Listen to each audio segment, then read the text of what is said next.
기도하시겠습니다.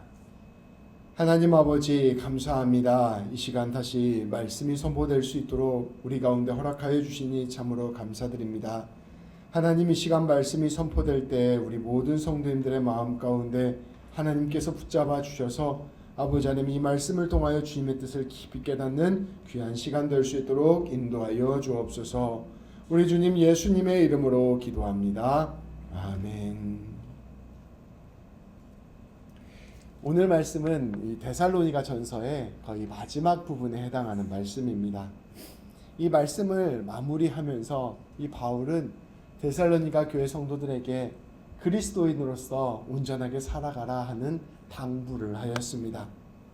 그리스도인으로 온전하게 산다는 것이 무엇인지, 그리스도의 장성한 분량에 이르기까지 어떻게 나아가야 하는지, 그 신앙인으로서의 삶의 그 길을 가르쳐 준 것입니다. 그리고 이것은 오늘날 우리들에게도 좋은 귀감이 되는 말씀입니다. 바울은 데살로니가 교회에 무엇을 당부하셨을까요? 크게 오늘 세 가지로 나누어서 볼 텐데요. 첫 번째로 바울은 성도 간의 사랑을 당부하였습니다. 오늘 말씀 12절부터 15절까지 말씀을 우리 다 함께 다 같이 읽도록 하겠습니다. 형제들아, 우리가 너희에게 구하노니 너희 가운데서 수고하고 주 안에서 너희를 다스리며 권하는 자들 너희가 알고 그들의 역사로 말미암아 사랑 안에서 가장 귀히 여기며 너희끼리 화목하라. 또 형제들아, 너희를 권면하노니 게으른 자를 경계하며 마음이 약한 자들을 격려하고 힘이 없는 자들을 붙들어주며 모든 사람에게 오래 참으라.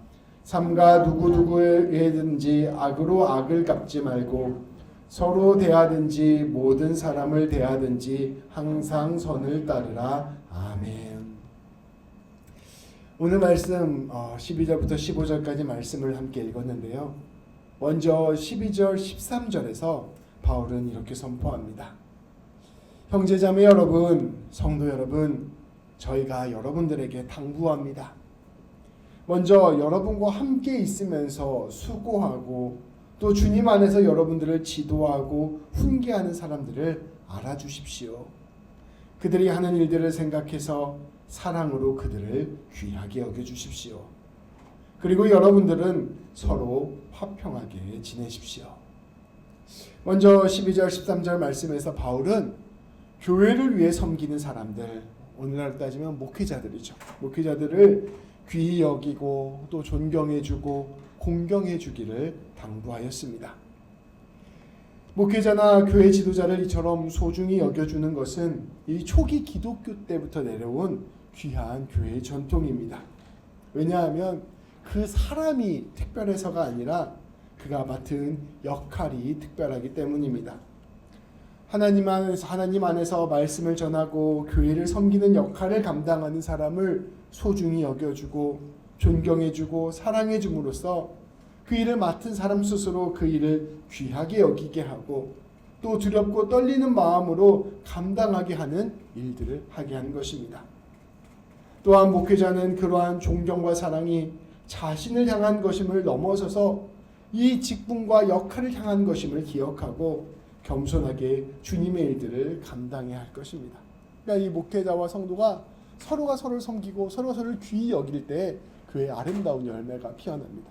그러니까 성도는 목회자가 하는 그 일을 소중하게 생각해서 목회자를 귀하게 여겨주고, 또 목회자는 이게 내가 특별해서 그런 일이 아니라 내가 맡은 일들을 성도님들께서 귀히 여겨주신다고 생각하고 겸손하게 그 일에 최선을 다하고 또 성도를 감사히 여기고 귀히 여기고, 이렇게 서로 상호작용이 일어날 때 교회가 아름다운 열매를 내줄 수 있는 것입니다. 이러한 일들을 통하여 하나님의 일이 귀히 사용되게 되고 이러한 일들을 통하여 아름답게 교회가 세워져 나가게 되는 것입니다. 또한 성도는 이렇게 목회자와 지도자를 소중히 여기는 것을 통하여 동시에 하나님의 일들을 같이 감당하고 있음을 경험하게 되는 것입니다. 바울은 이처럼 먼저 여러분들 교회를 위해 섬기는 목회자를 소중히 여기십시오 라고 신앙생활을 당부하였습니다. 바울은 계속해서 이어서 이렇게 목회자를 귀히 여기는 것과 함께 서로 화평하게 지낼 것을 권면하였습니다. 우리가 예수님을 믿고 교회가 된다는 것은 성령님 안에서 예수님과 한 몸이 되는 것을 의미하고 서로가 한 몸이 되는 것을 의미합니다. 이 신약 성경을 보면 계속해서 이야기하고 있어요. 예수님이 머리가 되고 성도들이 몸이 되어서 이게 하나로 연결되어서 우리 예수님과 함께 연합한 존재가 바로 교회이다.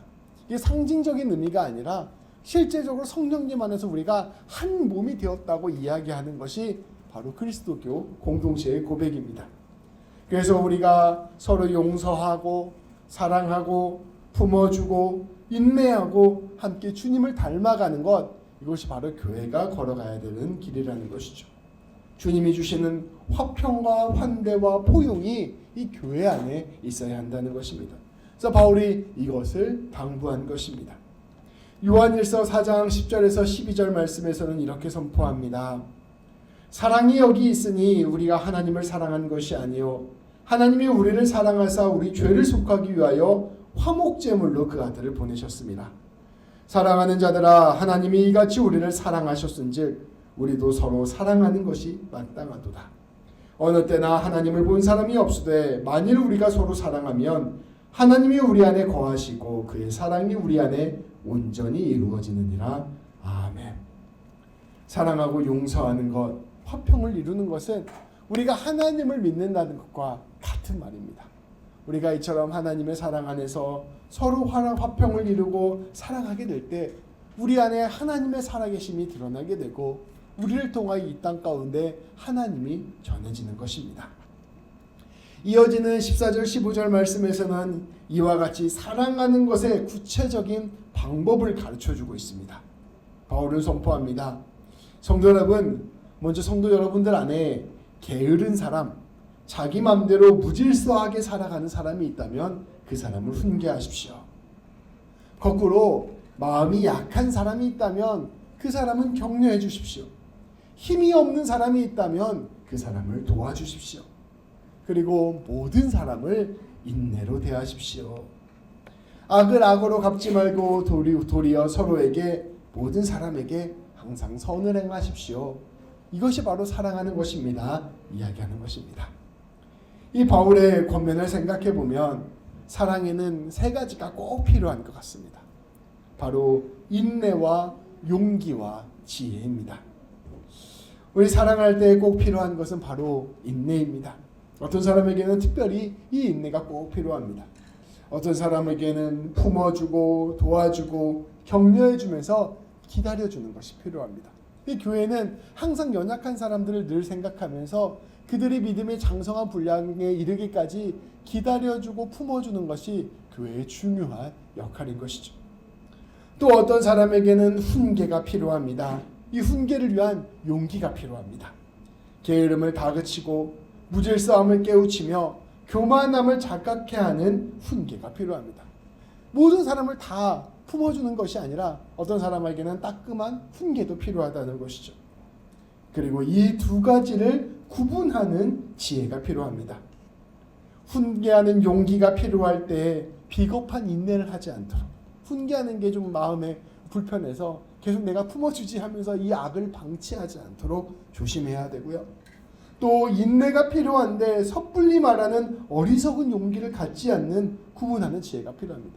아직 신앙이 장성하지 않고 아직 어린데 내가 이 사람 어떻게 좀 바꿔보겠다고 당장 그 마음으로 어줍지 않은 훈계를 했다가 오히려 신앙이 망가져버리는 경우도 있습니다. 이것을 잘 구분하는 지혜가 필요한 것이죠.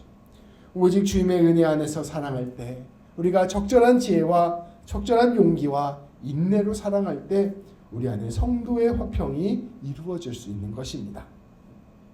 바울은 이처럼 교회는 늘 사랑으로 세워지는 공동체입니다. 목회자를 사랑하고 성도를 사랑하고 연약한 이들을 돌보고 부족한 이들을 가르치면서 교회가 날마다 사랑으로 세워질 수 있도록 여러분들이 최선을 다해야 됩니다. 이렇게 마지막 당부를 하였습니다.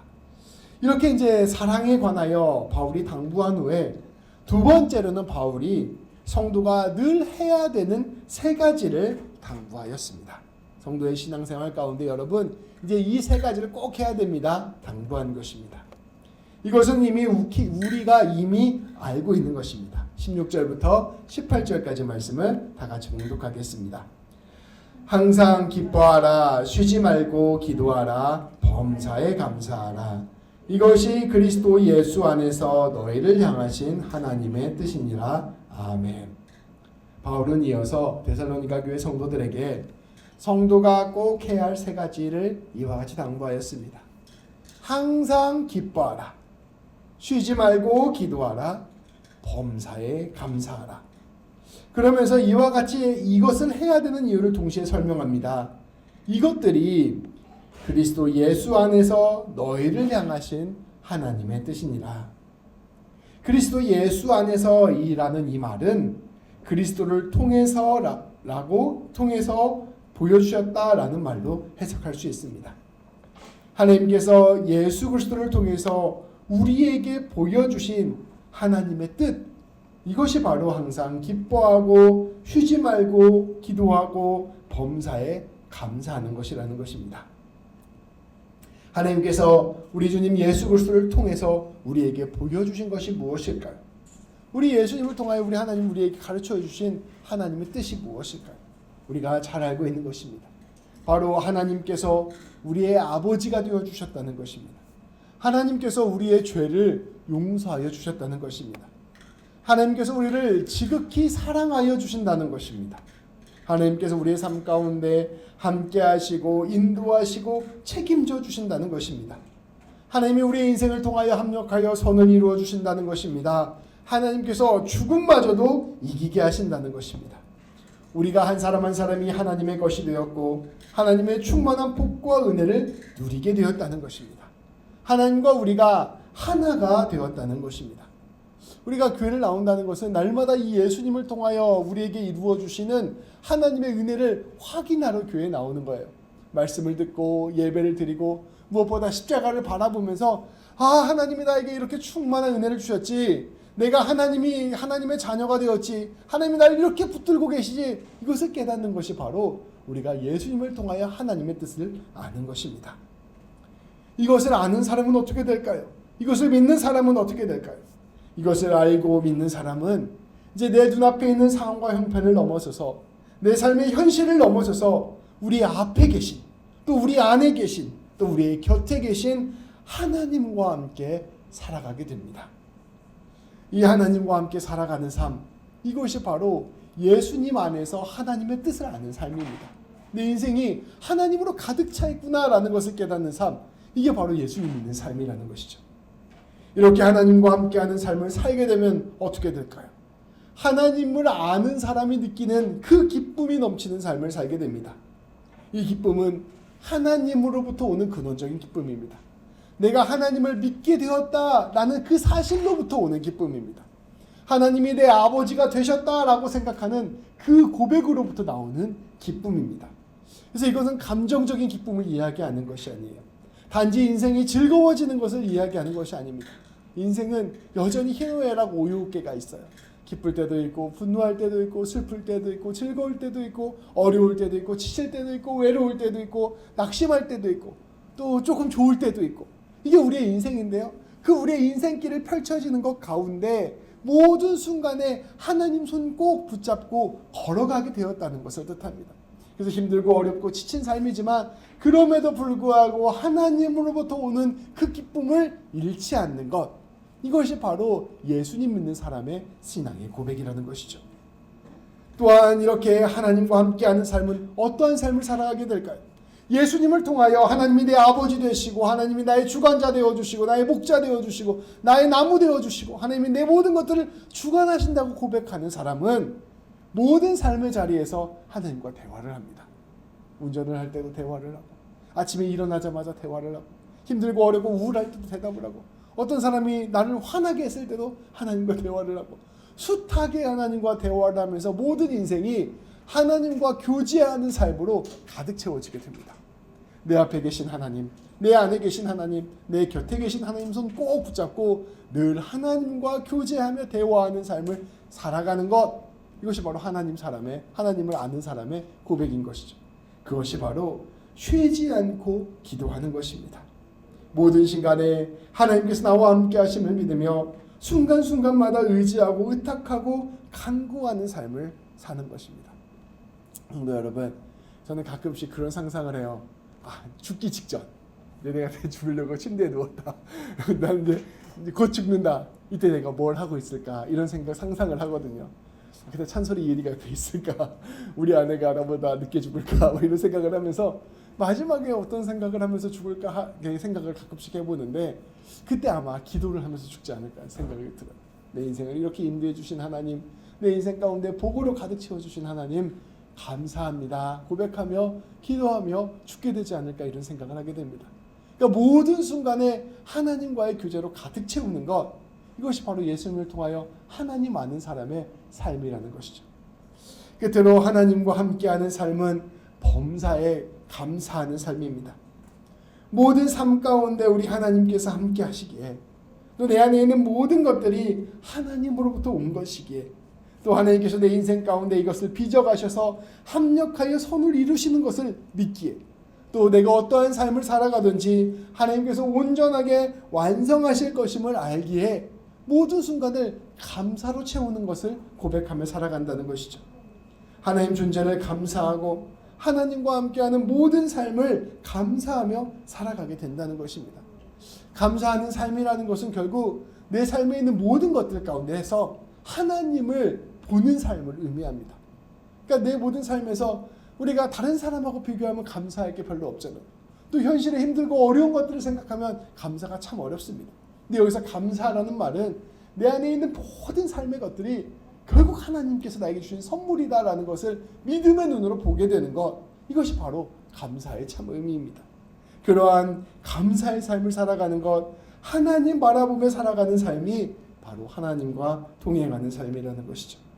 결국 예수님을 통하여 하나님을 알고 하나님과 함께하고 하나님을 신뢰하며 살아가는 삶, 내 모든 삶이 하나님의 뜻으로 가득 채워진 삶으로 살아가는 것이 바로 우리 주님의 뜻인 것입니다. 바울은 이처럼 하나님의 뜻대로 여러분 이 세 가지를 꼭 하면서 살아가십시오 선포하였습니다. 바울은 이와 같이 세 가지를 선포한 후에 이어서는 하지 말아야 할 것 세 가지를 또한 선포하였습니다. 이것이 오늘 세 번째 말씀입니다. 오늘 마지막 말씀 19절부터 22절까지의 말씀을 함께 교독하여 봉독하겠습니다. 우리 한 절씩 읽을게요. 성령을 소멸하지 말며 범사에 헤아려 좋은 것을 취하고. 아멘. 바울은 이제 꼭 해야 되는 것 세 가지를 말한 다음에 이어서 하지 말아야 될 것 세 가지를 이와 같이 선포하였습니다. 성령을 소멸하지 마십시오. 예언을 멸시하지 마십시오. 또 모든 것들을 깊이 생각해서 좋은 것들을 취하고 악은 어떤 모양이라도 버리십시오. 앞서 바울은 예수 그리스도를 통하여 하나님과 늘 동행하는 삶을 살아라 라고 명령하였습니다. 그리고 하나님과 동행한다는 그 표징이 바로 삶에서 기뻐함을 경험하고 기도하고 감사하는 것이라 말씀하였습니다.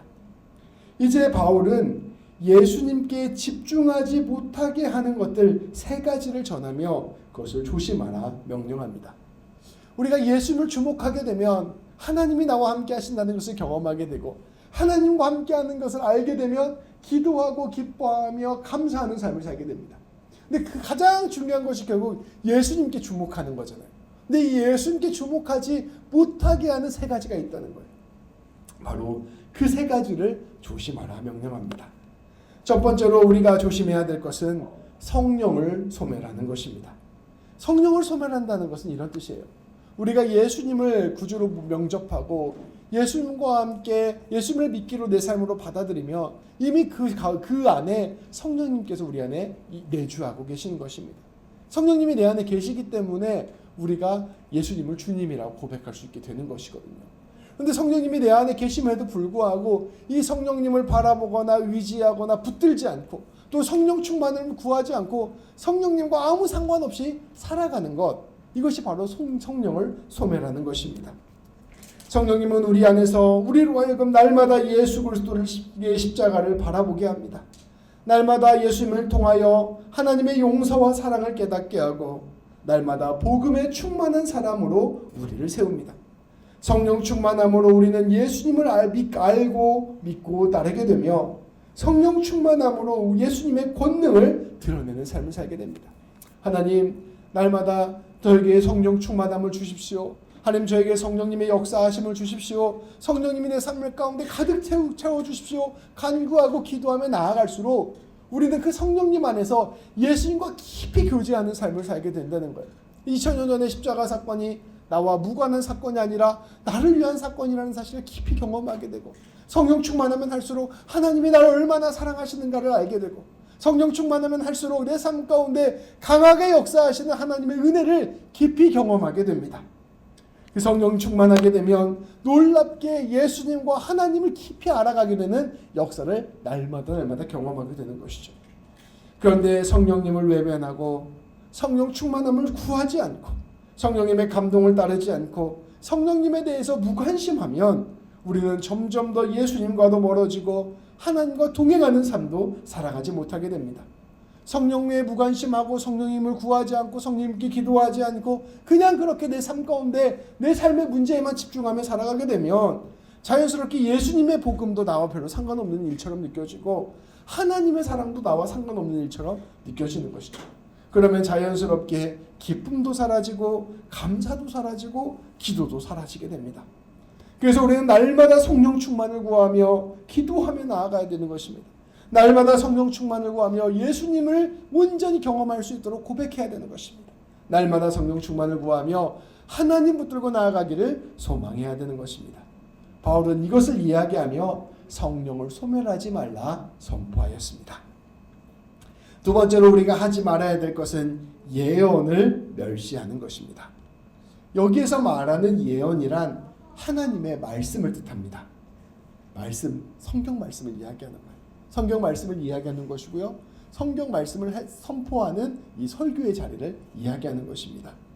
예수 그리스도를 선포하는 말씀, 하나님의 사랑을 드러내는 말씀, 우리 예수님의 용서와 심판을 선포하는 말씀, 예수님께서 다시 오실 것을 기대하게 하는 말씀, 성경 말씀을 통하여 선포되는 이 모든 말씀이 바로 여기서 말하는 예언입니다. 이 말씀을 우리는 두렵고 떨리는 마음으로 믿는 마음으로 받아들이고 순종해야 합니다. 그런데 우리가 이 말씀을 멸시하고 선포되는 말씀을 함부로 생각하기 시작하면 우리는 더 이상 하나님과의 깊은 교제를 하지 못합니다.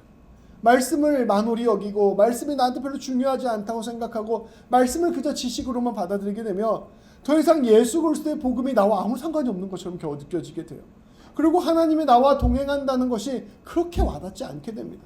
당연히 기쁨도 사라지고 감사도 사라지고 기도하는 삶도 사라집니다. 말씀을 멀리하는 순간 냉담한 마음이 우리를 채우고 하나님을 신뢰하지 못하는 마음이 우리를 붙잡게 되는 것입니다.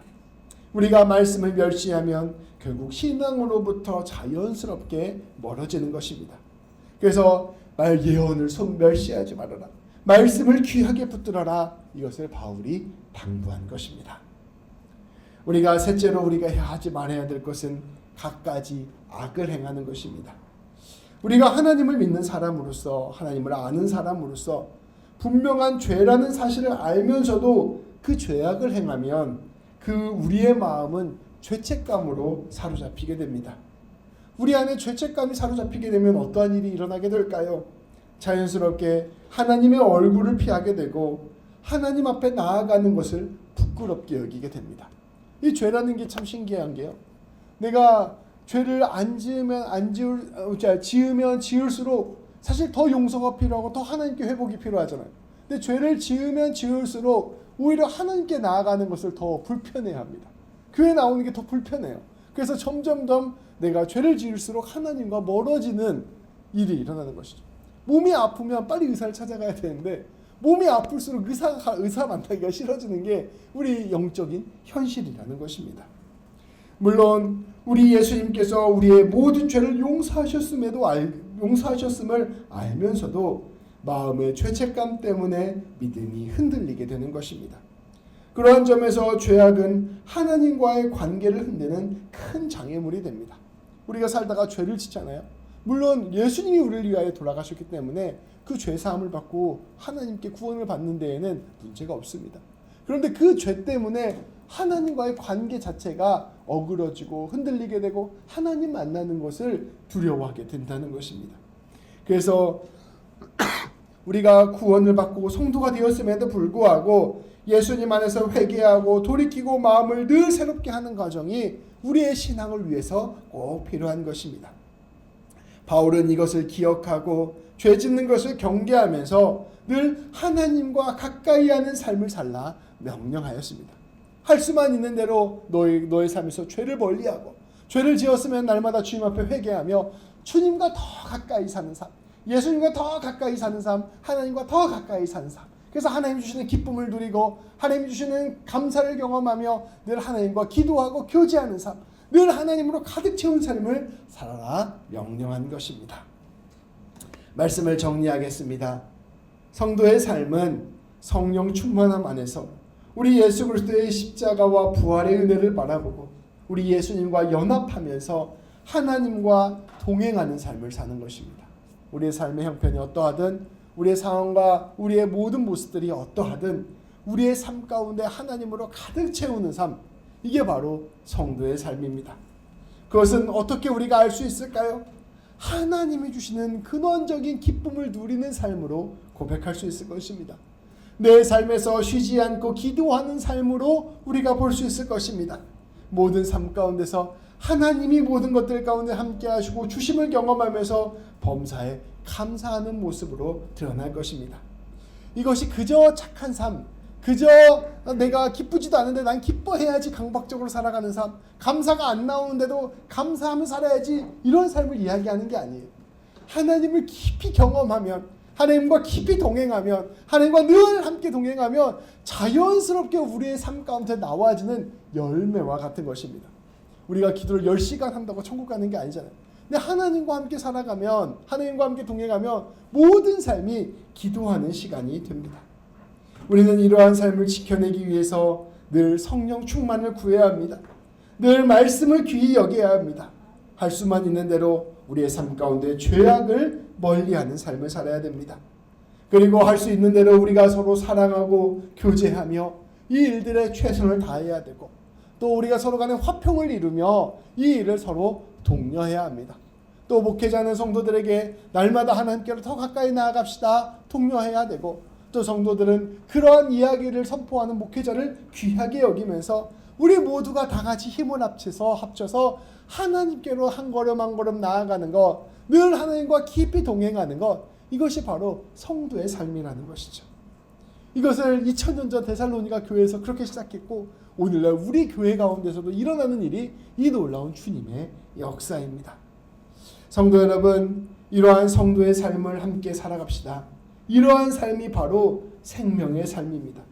우리가 하나님과 함께 동행하는 것을 깊이 경험하고 늘 기뻐하고 감사하며 기도하는 삶을 살아가게 되면 우리가 가장 먼저 느낄 수 있어요.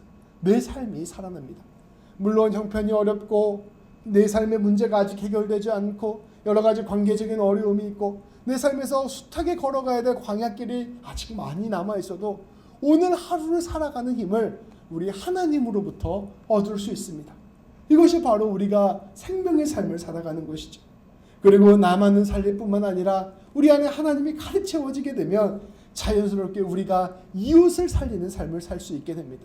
이웃에게 생명을 나누어주고 은혜를 나누어주고 위로를 나누어주고 용납하여주고 품어주면서 이 이웃을 하나님께로 인도하는 귀한 삶을 살게 됩니다. 그래서 생명을 전하는 미랄과 같은 삶, 30배, 60배, 100배의 결실을 맺는 풍성한 나무와 같은 삶을 살게 되는 것입니다.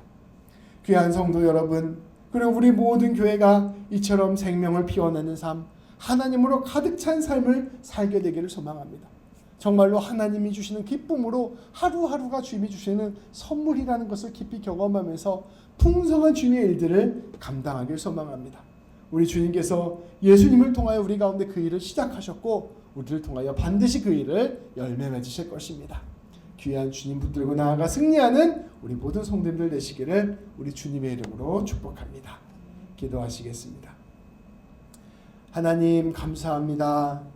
하나님, 우리 밴쿠버 새벽교회 모든 성도님들 그리고 저에게도 날마다 성령 충만함의 은혜를 더하여 주옵소서. 날마다 날마다 은혜를 부어주시고 날마다 날마다 하나님으로 가득 채워 주옵소서. 날마다 날마다 예수 그리스도의 보혈로 우리의 마음을 적셔주시고 날마다 날마다 주의 사랑과 용서로 우리를 가득 채워 주옵소서. 하나님, 그리하여 우리의 모든 삶이 오직 하나님으로 말미암은 기쁨을 고백하는 삶 되게 하여 주시고, 하나님, 우리의 모든 삶이 놀랍게 주님께 감사하는 삶 될 수 있도록 도와주시고, 하나님, 모든 순간이 주님과 교제하는 기도의 삶이 될 수 있도록 인도하여 주옵소서. 세상이 알 수도 없고 세상이 깨달을 수도 없는 놀라운 주님의 은혜가 우리의 삶에 생수의 강처럼 흘러넘치게 하여 주셔서 우리의 삶이 먼저 생명으로 피어나게 하여 주시고, 하나님, 이 모든 것들 통하여 사람을 살리고 생명을 살리며 세상 가운데 빛과 소금의 역할을 감당하는 우리 모두가 될 수 있도록 인도하여 주옵소서. 하나님, 그 모든 일들 가운데 우리가 결국 사랑과 화평으로 하나가 되게 하여 주시고, 하나님, 우리 가운데 하나님이 드러나는 놀라운 사랑의 역사가 일어나게 하여 주셔서 하나님, 이 모든 것들을 통하여 우리가 주님께 영광 돌리고 사람을 살리게 되는 귀한 역사를 주께서 날마다 날마다 이루어 주옵소서. 아버지, 이 모든 일들이 우리의 힘과 능력으로 우리의 어떠한 종교적인 열심으로 이루어지는 것이 아님을 고백합니다.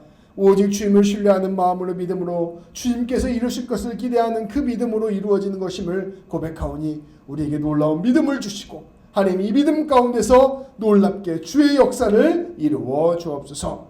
우리 주님 예수님의 이름으로 기도합니다. 아멘.